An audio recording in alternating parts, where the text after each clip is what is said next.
Alright, so this part 2 right here, it says in the late 1700s, many North Carolinians were distrustful in the central government. By the way, this is the ABC report. All you gotta do is type in North Carolina Constitution stolen ABC, and this will come up. You feel what I'm saying? The article that I'm referencing from. And so it says in the late 1700s, many North Carolinians were distrustful in a strong central government in the name of protecting individual freedoms. The state had already added a Declaration of Rights to its Constitution. That's what I just read to you from in the last joint. That's it right here. That's the Declaration of Rights for the Constitution. And remember, this is the 250 year of North Carolina establishment. I don't know. I have not heard of anything happening in Raleigh. You know what I'm saying? You know, Cardi B shouted out Raleigh on April the 12th.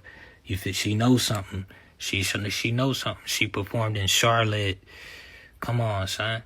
There's a whole lot of Carolinian shit going on. So this is what it's talking about. It says, look, it says that in the name of protecting individual freedoms, the state had already added a Declaration of Right to its Constitution. Many of those rights, like the freedom of religion and the right to a fair trial, will later become of the United States Bill of Rights. North Carolina put that shit on the map. So look, so right here, so from a copyright standpoint, from an author standpoint, North Carolina had published this shit first. It says, we hold it to be self-evident that all persons are created equal. You understand? And here is the Declaration of Independence. So now the Declaration of Independence came out like simultaneously, like right after this. This is not the Constitution. This is the Declaration of Independence. Two different documents, 1788, 1776. Two complete, like how many years apart is that? 12 years apart.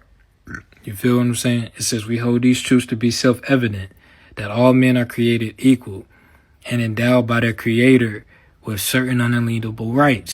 And so there it is right there, the same verbiage. You feel me? Same verbiage, unalienable rights, meaning that like if a woman give birth on her back patio, she has every right to do that. You feel what I'm saying? And no one can interfere with that. Nobody can come in between that. That's unalienable. You can't tax that. You feel me? The Attorney General, they told me with my daughter, with her nativity declaration, they said that can't be taxed. So therefore, they couldn't record it. That's how valuable you are. You gotta know that. You gotta know how valuable your children are. Fuck you. You gotta know how valuable your children are. You feel me? So this is the state near where I'm born.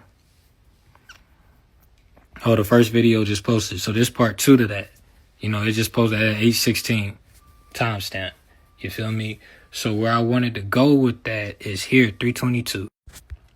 This was the fundamental Constitution from 1670, almost 106 years prior to 1776. This was 1670, right? Now, this Constitution does mention slavery, but look at what happened in 1776. Not 1865, 1766. This is North Carolina. This is the same Declaration of Rights in the North Carolina Constitution, 1776. It says slavery and involuntary servitude is forever prohibited. Involuntary servitude, except a punishment for a crime wherefore the parties have been unjustly guilty, is forever prohibited. So what that's telling you is that slavery of free men, which the Carolinians is the free men and women, Carolana is Carolana. That's Curl and Anna boys. You feel what I'm saying? That's it. That's who we are. So that's what this is talking about. So it says it's forever prohibited. You feel me? Ex post facto laws. So that law that they saying now, like if you move from one state to another and you got to get a different driver's license for that state, ex post facto law, retrospective laws, punishing acts committed before the existence of such laws and by them only declared criminal are oppressive, unjust, and incompatibly with liberty. Therefore, no ex post facto law shall be enacted. No law taxing retrospectively with sales, purchases, and other acts previously done shall be enacted. That's $1 trillion worth of game right there. So anybody in North Carolina who moved to North Carolina from Jersey or wherever, and they kidding you with this one right here, go to section 16, 116 of the North Carolina Constitution. Reference that. You feel me? And when you stand before the actors, remember esse quam verde, to be as opposed to appear to be. So those who are appearing to be judged, you tell them that. Read that to them. You feel me? All right, just a heads up. It looks like they're trying to take the Constitution off of the internet, so y'all need to make sure y'all get one. This is in the Black Law 6th edition, so they are in your Black Law dictionaries. You can get at any any historical museum or whatever. They should have constitutions, but you need these constitutions because, again, it looked like you need physical copies of them because it looked like they, I was trying to get this one off the internet, but I wasn't able to get it. But that's why books are so important. You feel me? I would take a book over an ebook any day. Get those physical copies of the book. You feel me? So yeah, the point I wanted to make here was this right here is this ex post facto that's coming out of Section 10, Article 1, Section 10 of the Constitution. Now remember, the Constitution was published in 1789, somewhere thereabout. You feel me? But if you come back here, this published before, you feel me? So this was before. So the United States Constitution really got its, a lot of it borrowed, a bunch of its, it say that this Constitution that was borrowed, it literally tells you that it was borrowed. It tells you that shit was borrowed, son. So, you know what I'm saying?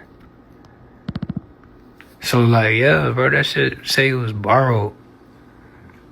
And was it borrowed from the North Carolina Constitution? And then where did the North Carolina Constitution borrow from?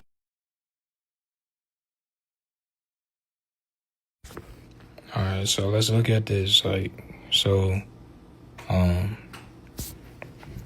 say avoid erecting democracies. That's what we, it's like Adam and Eve eating from the Garden of Eden. You feel me? You disobeyed the sovereign Lord, the king, and said, don't you eat from there. You feel me? But if we not eating from there, then what we do, my Lord? It says this monarchy, right? So the monarchs, that's the mama sons. You feel me? They run in the kingdom for the matriarch. The matriarch is the empire. A kingdom is one place. You feel what I'm saying? Multiple kingdoms make up an empire. The empire is the matriarchy. If you get the point. So that means everybody got to be on code. We can't be going against each other. We literally cannot afford to be killing our own people. We have Carolinians, nobles that's dying without knowing this. You feel what I'm saying? They not knowing this. That they not knowing this information, right? This is literally a fundamental constitution on how we should live. Do you disagree with any of this? You see what I'm saying? This is how to govern your estate, right? It said it should be divided into counties. Each county should consist of 8 signatories. The signatories, 8 baronies. San Quentin the Baron, I'm a front. So I'm on code. I'm a Carolinian. It says the barony. That's what it say right there. In the green.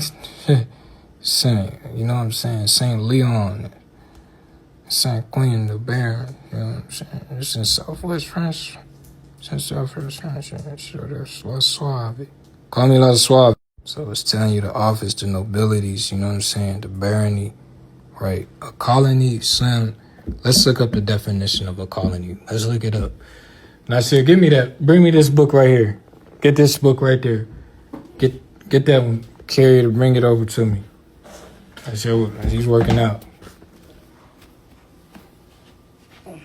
All right. Here it say colony, a dependent political community consisting of a number of citizens of the same country who have immigrated therefrom to people another and remain subject to the mother country. It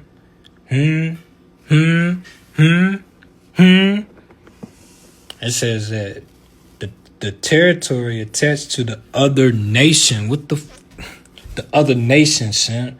Known as the mother country with political ties, right? Possessions or dependencies of the British Crown. Example, the 13 original colonies of the United States. The colonies of the United States were in the Carolina territory, son. You feel what I'm saying? It wasn't the other way around. You understand what I'm telling you? Hov said we ain't subject citizens to nobody, nigga. You know what I'm saying? Like I said, bro, it's just can't nothing come in between you and the mother, nigga. You and the mama, can't nothing come in between that. It's all about the fallopian tube, nigga. Everything that I source my information from comes through the fallopian tube of my mother, nigga. Through the mitochondria. You know what I mean? That's how we come. That's how we approaching history. If you pay attention, everything got to do about the rail. Everything is about the rail. You feel me? History is practices. It's practice. Like when you lose somebody, all you got is memories. So in order to practice your memory, you got to go through your history so that you can remember the time.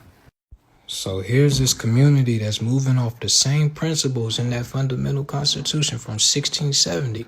By the way, this jurisdiction was established in 1670. You feel me? The city of Carolina on the southeast coast in the Low Country was established in 1670, the same year the Constitution. You feel me?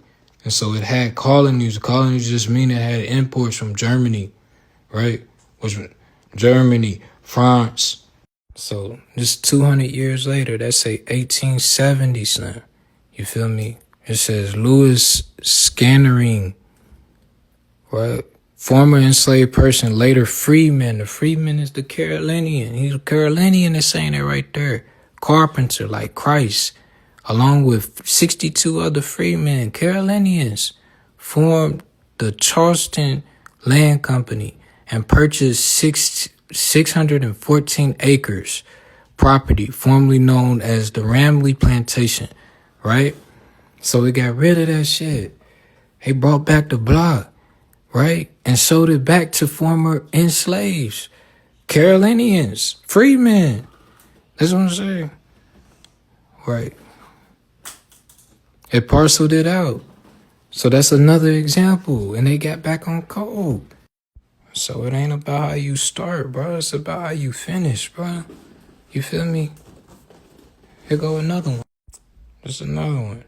You feel me? So whenever you eating rice, think about this. You feel me? Think about this Springfield plantation. A rice plantation. A rice plantation. And it says, look, the father was a French Huguenot. You know who else was a French Huguenot? This nigga right here.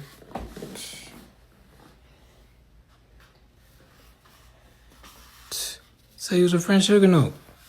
So yeah, it ain't about how you start people. It's all about how you finish, bro. Like, bro, like I literally spoke with people from this community that's still, living. So you think they talking about slavery, or you think they talking about how they still got ownership that was passed down? You know what I'm saying? When the families come together, you have a clan. When the clans come together, you got the tribes. You feel me? When the tribes come together, you got the nation. So this is when I was in Cali in 2004, Slim, they called me Carolina. You feel me? They said I sound country, and I'm like, Carolina is my country.